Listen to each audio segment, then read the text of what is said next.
नमस्कार साथियों, एक बार फिर से आप सभी का स्वागत और अभिनंदन है। देखिए, लोक प्रशासन की यूनिट नंबर जो फर्स्ट है, जो यूनिट नंबर फर्स्ट है, वो हम आपको 2 वीडियो के माध्यम से संपूर्ण करा चुके हैं। आज यूनिट नंबर फर्स्ट की जो प्रश्न अब तक की परीक्षाओं में पूछे गए हैं वो, और आगे आने वाली संभावना वाले जो प्रश्न हैं वो सभी इसमें इंक्लूड किए गए हैं। ये 100 प्रश्न है, इनमें से 4 से 5 प्रश्न सीधे ही आपको फाइट हो जाएंगे। तो यूनिट नंबर जो फर्स्ट है उसमें से 4 से 5% जो आएंगे वो 100% इन्हीं में से मिल जाएंगे। आप पूरी तरह से इन प्रश्नों को थोड़ा देख लीजिए कि आपकी तैयारी कितनी अच्छी है। बात कर लेते हैं पहले प्रश्न की। देखिए, एडमिनिस्ट्रेशन शब्द का विकास किस भाषा के शब्द से हुआ है। देखिए, अगर वो पूछता कि एडमिनिस्ट्रेशन शब्द किस भाषा का है तो हो जाता अंग्रेजी का, लेकिन ये कह रहा है कि इसका विकास किस भाषा के शब्द से हुआ है तो हो जाएगा लैटिन, क्योंकि लैटिन भाषा के 2 शब्द हैं, एड धन मिनिस्टियर, इन 2 शब्दों से मिलकर बना है और वो होते हैं लैटिन भाषा के। आगे देखिए, प्रशासन मूल रूप से किस भाषा का शब्द है। जो प्रशासन है, देखिए मैं पीछे बता चुका हूँ, प्रशासन शब्द संस्कृत भाषा के प्रशासता से बना है। आंसर हो जाएगा संस्कृत। क्वेश्चन नंबर थर्ड, लोक प्रशासन में लोक शब्द का सूचक है या लोक शब्द का अर्थ है, तो निश्चित रूप से इसका आंसर हो जाएगा थर्ड, सार्वजनिकता। क्योंकि मैंने आपको बताया था लोक का सामान्य अर्थ जनता होता है और जनता इनहेरेंट होती है सरकार में। अगर सरकार उत्तर दिया गया तो सरकार इसका सही और आंसर होगा। लोक शब्द का अर्थ क्या होता है? सरकार। और सरकार का काम है लोक कल्याण काम करना, यानी अर्थात सार्वजनिकता पर ध्यान रखना। तो आंसर हो जाएगा इसका सार्वजनिकता। अगला क्वेश्चन देखिए, संकुचित अर्थ में लोक प्रशासन का संबंध होता है। देखिए, मैंने बताया था आपको, न्यायपालिका, कार्यपालिका और विधायिका, ये तीनों होते हैं विस्तृत अर्थ में, लेकिन संकुचित में केवल और केवल कार्यपालिका को समाहित किया जाता है। तो आंसर हो जाएगा कार्यपालिका।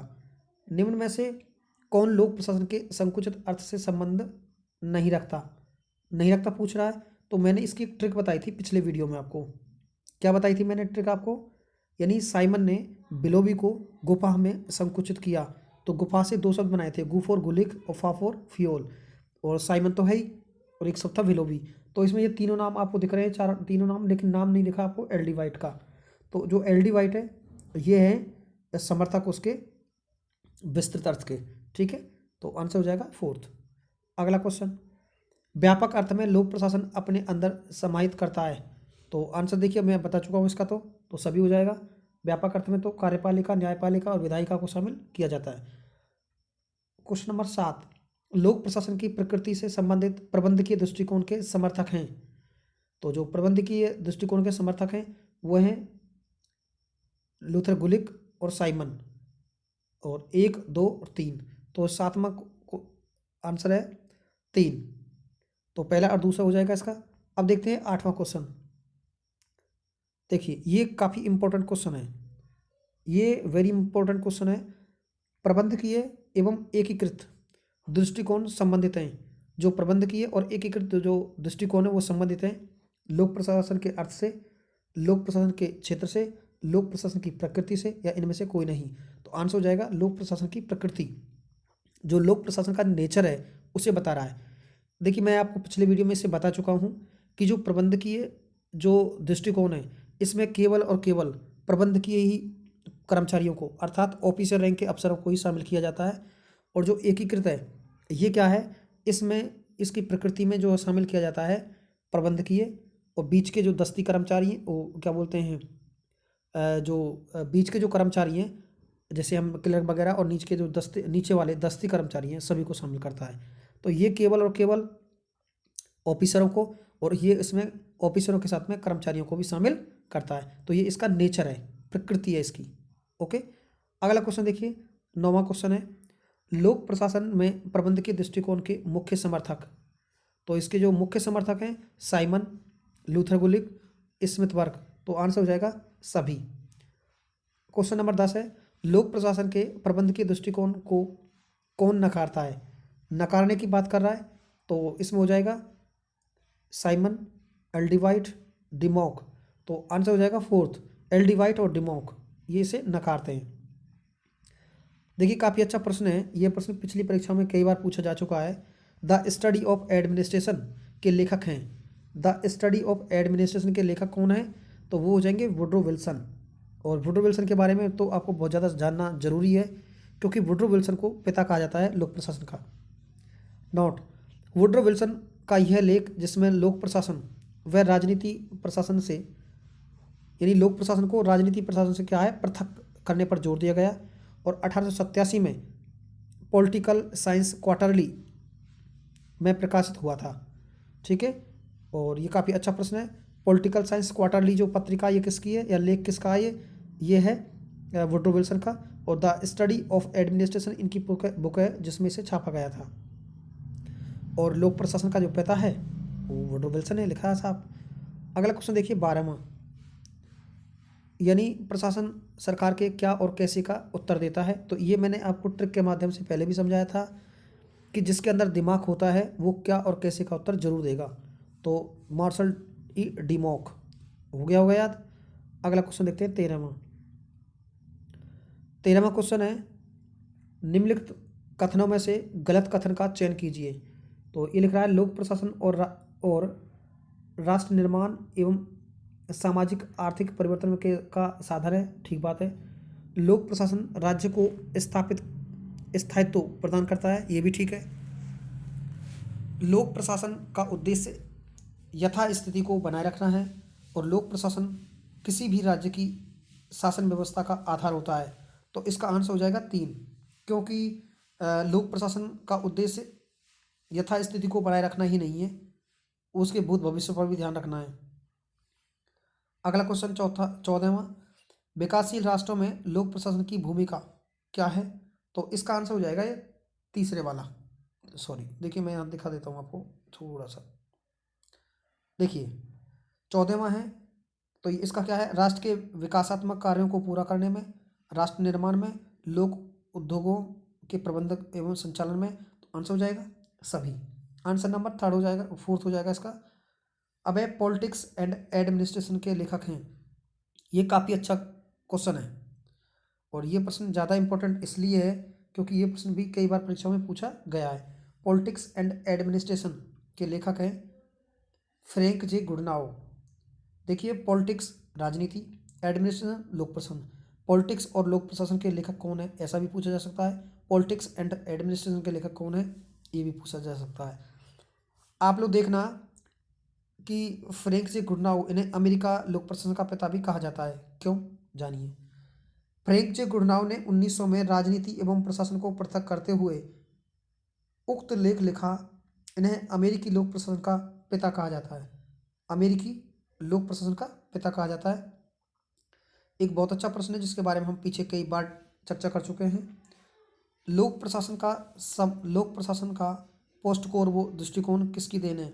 तो वह है लूथर गुलिक का, क्योंकि इसने प्रारंभ में इसमें 7 तत्व बताए थे और बाद में 8वां तत्व जोड़ा था इवोल्यूशन यानी मूल्यांकन 1971 में। तो कोई नहीं, तो इसमें दे रखा है पोस्ट कोर्बो में सीओ का संबंध है कोऑर्डिनेशन। अगला क्वेश्चन देखिए, पोस्ट कोर्बो में ऑर्गेनाइजेशन का अर्थ है। तो जो ऑर्गेनाइजेशन है उसका अर्थ क्या है, 18वां देख लीजिए। तो इसका हो जाएगा तीसरा, प्राधिकार के औपचारिक ढांचे का निर्माण एवं इसे परिभाषित करना।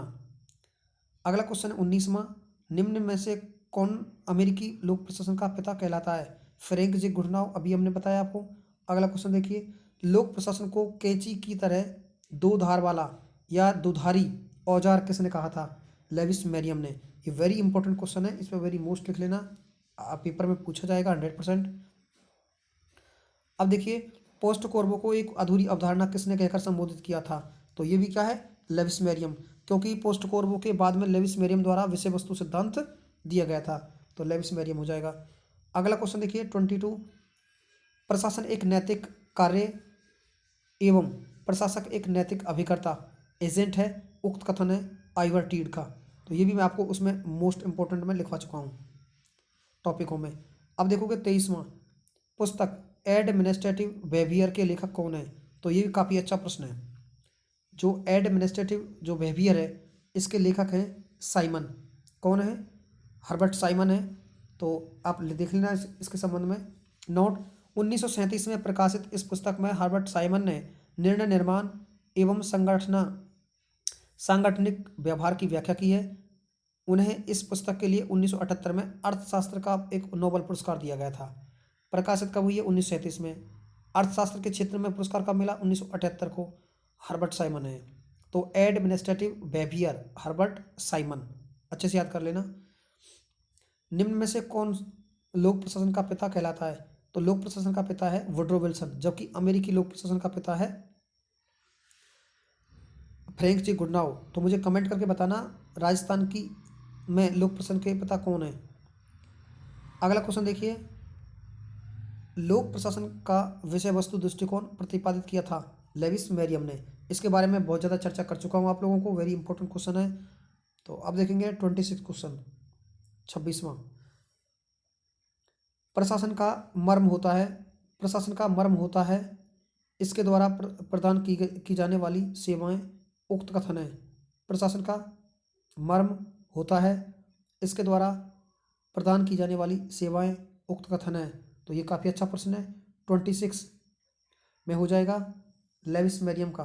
किसका कथन है ये? लेविस मेरियम का। यानी प्रशासन का मर्म होता है इसके द्वारा प्रदान की जाने वाली सेवाएं। तो आंसर लेविस मेरियम। लोक प्रशासन का उद्देश्य है, तो ये भी मैं आपको पीछे बता चुका हूँ, सरकार को स्थायी रखना, जनहित को सुनिश्चित करना। और तो निश्चित रूप से दूसरा आंसर हो जाएगा इसका, यानी जनहित को सुनिश्चित करना लोक प्रशासन का क्या है? मुख्य उद्देश्य है। तो 27वां हो गया। 28वां देख लीजिए, लोक प्रशासन की ग्राहक उन्मुखता से तात्पर्य है। तो ये काफ़ी अच्छा शब्द है, कई बार पेपर में पूछा गया है। लोक प्रशासन की ग्राहक उन्मुखता से क्या तात्पर्य है? तो आंसर देख लेते हैं इसका। तीसरा आंसर हो जाएगा यानी लोक सेवकों का आम नागरिकों की समस्याओं के प्रति संवेदनशील रहना। ग्राहक उन्मुखता का मतलब क्या है? लोक सेवकों का आम नागरिकों की समस्याओं के प्रति संवेदनशील रहना। काफ़ी अच्छा प्रश्न है। प्रश्न नंबर 29, निम्नलिखित में से कौन सी विशेषता विकासशील राज्यों के लिए, दोबारा देखिए, निम्नलिखित में से कौन सी विशेषता विकासशील राज्यों के लोक प्रशासन में प्राय नहीं पाई जाती? यानी जो विकासशील जो राष्ट्र जो हैं उनमें नहीं पाई जाती है। 29 है 29वां, तो वो है उच्च स्तर का कार्यात्मक विशेषीकरण। उच्च स्तर का जो कार्यात्मक जो विशेषीकरण है ये नहीं पाया जाता है। अगला क्वेश्चन है 30, यदि हमारी सभ्यता का पतन होता है तो कहीं न कहीं हमारे लोक प्रशासन के विफल होने का परिणाम है, उक्त कथन है। तो ये भी पिछली बार 2018 की परीक्षा में पूछा हुआ प्रश्न है, कई बार पूछे हुए प्रश्न रिपीट होते हैं। 30वां क्वेश्चन है, और 30वें का उत्तर हो जाएगा सेकंड, यानी वालेस डोनहम का है। यदि हमारी सभ्यता का पतन होता है तो कहीं ना कहीं यह हमारे लोक प्रशासन के विफल होने का परिणाम होगा, ऐसा वालेस ई डोनहम ने कहा था। देखिए अगला प्रश्न देख लेते हैं 31वां, पॉलिटिक्स के लेखक थे कौटिल्य, सुकरात, अरस्तु और जॉर्ज जिंके। तो ये तो आपको पता होगा पॉलिटिक्स किसका ग्रंथ है। 31, जल्दी कमेंट करके बताइए। 31 में तो ये तो अरस्तु का है, तो बहुत लड्डू प्रश्न था। 18वीं सदी के केम्ब्रलवादी 18वीं सदी के केम्ब्रलवादी जिसके प्रमुख जॉर्ज जिंके थे। कौन थे? केम्ब्रलवादी के जॉर्ज जिंके थे। मुख्यतः किन राष्ट्रों से थे? अमेरिका और फ्रांस। तो इसमें देखिए और उत्तर क्या हो सकता है इसका,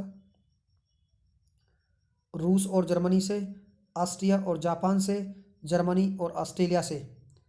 तो इसका आंसर हो जाएगा 32, 32 का क्या हो जाएगा? 32 का हो जाएगा जर्मनी और ऑस्ट्रिया से। तो ये प्रश्न कई बार पूछा गया और मैंने उसमें इसका उल्लेख भी किया है, जर्मनी और ऑस्ट्रिया से। देखिए क्वेश्चन नंबर है 33, 1812 में फ्रेंच भाषा में लोक प्रशासन पर लिखे गए प्रथम शोध प्रिंसिपल द एडमिनिस्ट्रेशन पब्लिक के लेखक कौन है? तो ये भी काफ़ी अच्छा प्रश्न है। चार्ल्स जां बूनिन। कौन है ये? चार्ल्स जी जां बूनिन। यानी 1812 में फ्रेंच भाषा में लोक प्रशासन पर लिखे गए प्रथम पृथक शोध प्रिंसिपल द एडमिनिस्ट्रेशन पब्लिक के लेखक कौन है? 33 में हो जाएगा चार्ल्स जां बूनिन। अगला क्वेश्चन देखिए 34वां। विल्सन के किस लेख ने उन्हें लोक प्रशासन के जनक का सम्मान दिलाया? तो ये भी काफ़ी अच्छा प्रश्न है। तो 34 34वां क्वेश्चन है। तो द स्टडी ऑफ एडमिनिस्ट्रेशन क्या हो जाएगा? The study of administration. The study of administration ने इन्हें इसका सम्मान दिलाया था। लोक प्रशासन को एकेडमिक मान्यता दिलाने वाली पुस्तक का नाम बताइए। तो ये भी काफ़ी अच्छा प्रश्न है। लोक प्रशासन को एकेडमिक नामक मान्यता दिलाने वाली एक पुस्तक का नाम बताइए। तो ये हो जाएगा देखिए 35 introduction to the study of public administration. Introduction to the यानी to the study of public administration. Note 1926 में प्रकाशित एल.डी. वाइट की पुस्तक के साथ लोक प्रशासन का आदम यानी अकादमिक वैधता प्राप्त है या प्राप्त हो गई है। दोबारा देख लीजिए इसको। 1926 में प्रकाशित एल.डी. वाइट की इस पुस्तक के साथ लोक प्रशासन का अकादमिक वैधता प्राप्त हो गई है। तो ये किसकी पुस्तक है? एल.डी. वाइट की है। Introduction to the study of public administration. अगर आपसे पूछे किसकी पुस्तक है ये भी हो जाएगा। तो एल.डी. वाइट की है ये। राजनीति का सरोकार जहाँ नीति निर्माण से होता है वहीं प्रशासन का सरोकार इन नीति निर्णयों को लागू करने से होता है। उक्त कथन है गुडनाव का, वुड्रो विल्सन का, एल.डी. वाइट का और पिफनर का। आंसर हो जाएगा फ्रैंक जे यानी वुड्रो विल्सन का। किसका है ये? 36 में वुड्रो विल्सन का हो जाएगा। तो यानी राजनीति का सरोकार जहाँ नीति निर्माण से होता है वहीं प्रशासन का सरोकार नीति निर्णयों के लागू करने से होता है। तो ये हो जाएगा वुड्रो विल्सन। अगला क्वेश्चन देखिए। लोक प्रशासन का एक स्वतंत्र विषय के रूप में जन्म हुआ और कहाँ?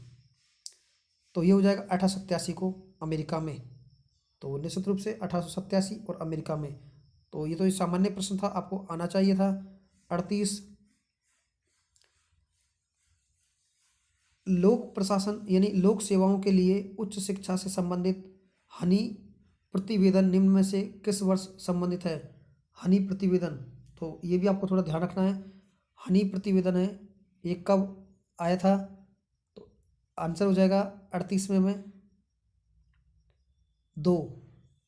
1967 में हनी प्रतिवेदन आया था 1967 में। बात कर लेते हैं 39 की। भौतिकी एवं रासायनिक शास्त्र की तरह प्रशासन सिद्धांतों से संचालित होता है, ये किसका कथन है? तो ये कथन है लूथर गुलिक, एल उर्विक, एल.डी. वाइट और जे.डी. मूने। तो 39 में हो जाएगा लूथर गुलिक का।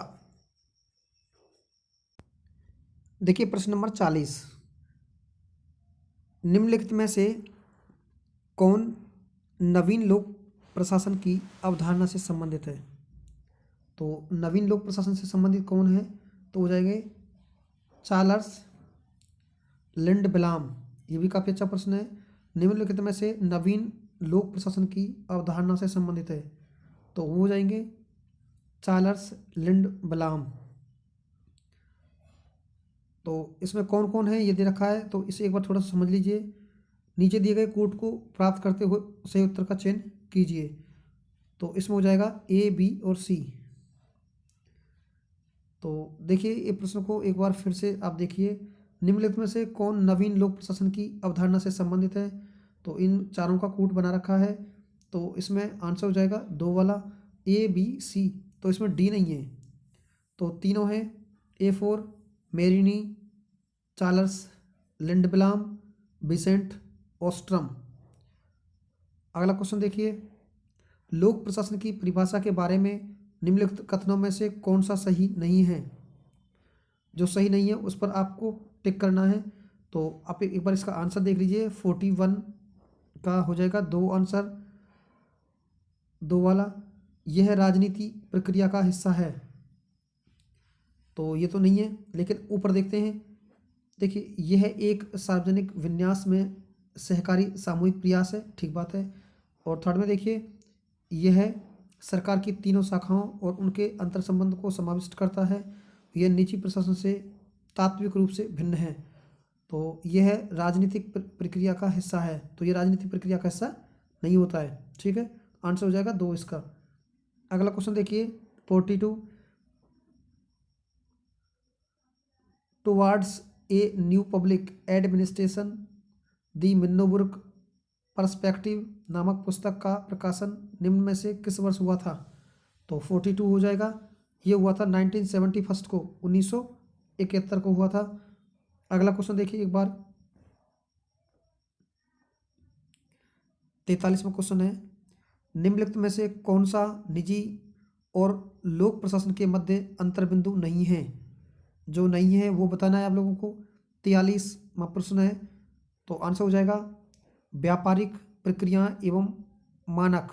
व्यापारिक प्रक्रियाएं एवं मानक। अगला क्वेश्चन है, निम्नलिखित युग्मों में से कौन सा सही सुमेलित है। तो सही है उस पर आपको टिक करना है। तो 44 क्वेश्चन है, 44वां। तो आंसर हो जाएगा दो।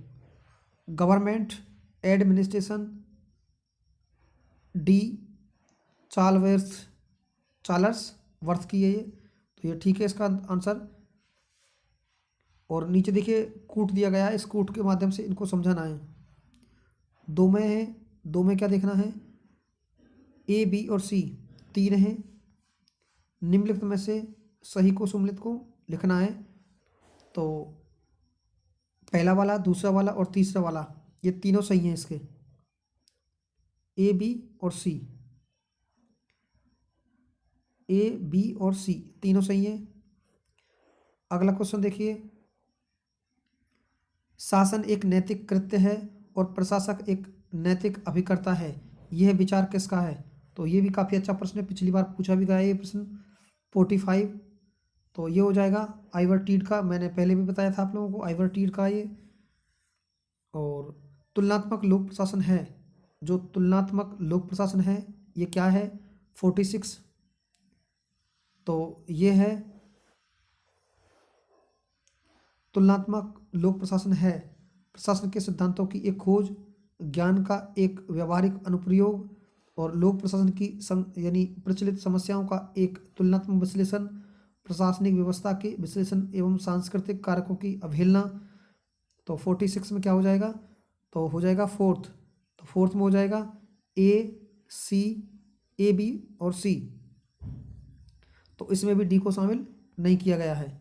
अगला क्वेश्चन है 47, निम्न में से किसने प्रशासन की पहचान सरकार की चौथी शाखा के रूप में की है। तो ये काफ़ी अच्छा प्रश्न है, पिछली बार पूछा हुआ प्रश्न है, 2015 में पूछा गया था। 47 देख लेते हैं एक बार। तो हो जाएगा इसका विलोबी। क्या है, निम्न में से किसने शासन की यानी प्रशासन की पहचान सरकार की चौथी शाखा के रूप में की है, कि प्रशासन एक चौथी शाखा है सरकार की, ऐसा विलोबी ने कहा था।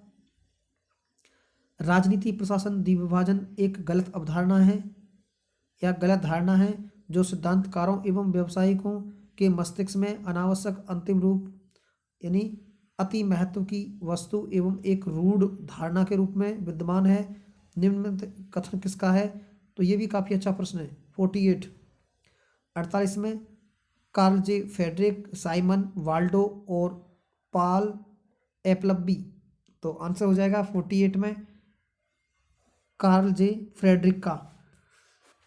क्या उत्तर हो जाएगा, कार्ल जे फ्रेडरिक। देखिए कार्ल जे फ्रेडरिक हो जाएगा। अगला क्वेश्चन देखिए, नवलोक प्रशासन है नवलोक प्रशासन है एक आर्थिक सुधारों का परिणाम, एक सेवार्थी अधिमुखी, सामाजिक यानी साम्यता से संबंधित और मूल आदर्श परक। तो 49 में हो जाएगा ए, यानी इसमें हो जाएगा बी सी डी। क्या हो जाएगा? B C D. तो इसमें ए को शामिल नहीं किया गया है। अगला क्वेश्चन देखिए 50वां, निम्न में से कौन सी एक प्रथम कट्टरपंथीता यानी कट्टरपंथीता है जिसने लोक प्रशासन विषय को जन्म दिया? तो 40 यानी 50 है, इसमें हो जाएगा पहला आंसर है राजनीति प्रशासन द्विविभाजन। प्रथम कट्टरपंथीता जिसने लोक प्रशासन विषय को जन्म दिया, तो राजनीति प्रशासन द्विविभाजन।